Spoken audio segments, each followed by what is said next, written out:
ಹಗರಿಬೊಮ್ಮನಹಳ್ಳಿ ತಾಲೂಕಿನ ಗುಳೇದಾಳ್ ಮತ್ತು ಓಬಳಾಪುರ ಗ್ರಾಮದ ಸರ್ಕಾರಿ ಶಾಲೆಗಳನ್ನು ಕೆಪಿಎಸ್ ಶಾಲೆಗಳಿಗೆ ಮ್ಯಾಗ್ನೆಟಿಕ್ ಶಾಲೆಗಳನ್ನು ವಿಲೀನದ ಹೆಸರಿನಲ್ಲಿ ಮುಚ್ಚುತ್ತಿರುವುದನ್ನು ಖಂಡಿಸಿ ಭಾರತ ವಿದ್ಯಾರ್ಥಿ ಫೆಡರೇಷನ್ ಹಗರಿಬೊಮ್ಮನಹಳ್ಳಿ ತಾಲೂಕು ಸಮಿತಿ ಖಂಡಿಸುತ್ತದೆ.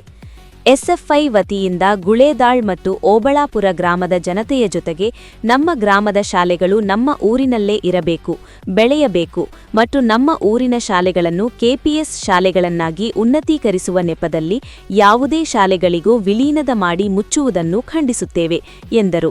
ಹಾಗೂ ಭೌಗೋಳಿಕ ಮತ್ತು ಶೈಕ್ಷಣಿಕ ಸಮಸ್ಯೆಗಳನ್ನು ವಿವರಿಸಿ ಮಾನ್ಯ ಮುಖ್ಯ ಗುರುಗಳು ಹಾಗೂ ಎಸ್ಡಿಎಂಸಿ ಸಮಿತಿ ಮುಖಾಂತರ ರಾಜ್ಯ ಮುಖ್ಯಮಂತ್ರಿಗಳಿಗೆ ಮನವಿ ಪತ್ರವನ್ನು ಸಲ್ಲಿಸಲಾಯಿತು. ಈ ಸಂದರ್ಭದಲ್ಲಿ ಮಾತನಾಡಿದ ಎಸ್ಎಫ್ಐ ವಿಜಯನಗರ ಜಿಲ್ಲಾಧ್ಯಕ್ಷರಾದ ಜಯಸೂರ್ಯ ಅವರು ಮಾತನಾಡುತ್ತಾ, ಸರ್ಕಾರ ಶಿಕ್ಷಣ ವಿರೋಧಿ ನೀತಿಯನ್ನು ಸಂಪೂರ್ಣವಾಗಿ ಜಾರಿ ಮಾಡಲು ಹೊರಟಿರುವುದು ಅಕ್ಷಮ್ಯ ಹಾಗೂ ಸಾಮಾಜಿಕ ಬದಲಾವಣೆ ಹೆಸರಿನಲ್ಲಿ ಸಂಪೂರ್ಣವಾಗಿ ಶಿಕ್ಷಣವನ್ನ ಬಡವರ ಕೈಯಿಂದ ಕಸಿದುಕೊಳ್ಳುತ್ತಿರುವುದು ಕಾಣುತ್ತಿದೆ. ಸಮಾಜವಾದವನ್ನು ಪ್ರತಿಪಾದಿಸುವ ಮಾನ್ಯ ಮುಖ್ಯಮಂತ್ರಿಗಳು ಶಿಕ್ಷಣದಲ್ಲಿ ಈ ರೀತಿಯ ಧೋರಣೆಯನ್ನ ಮಾಡುತ್ತಿರುವುದು ಸರಿಯಾದ ಕ್ರಮ ಅಲ್ಲ.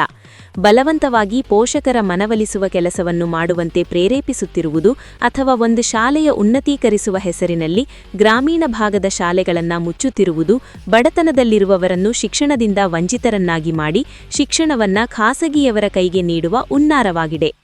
ಇದನ್ನು ಭಾರತ ವಿದ್ಯಾರ್ಥಿ ಫೆಡರೇಷನ್ ಹಗರಿಬೊಮ್ಮನಹಳ್ಳಿ ಸಮಿತಿ ಖಂಡಿಸುತ್ತದೆ ಎಂದರು.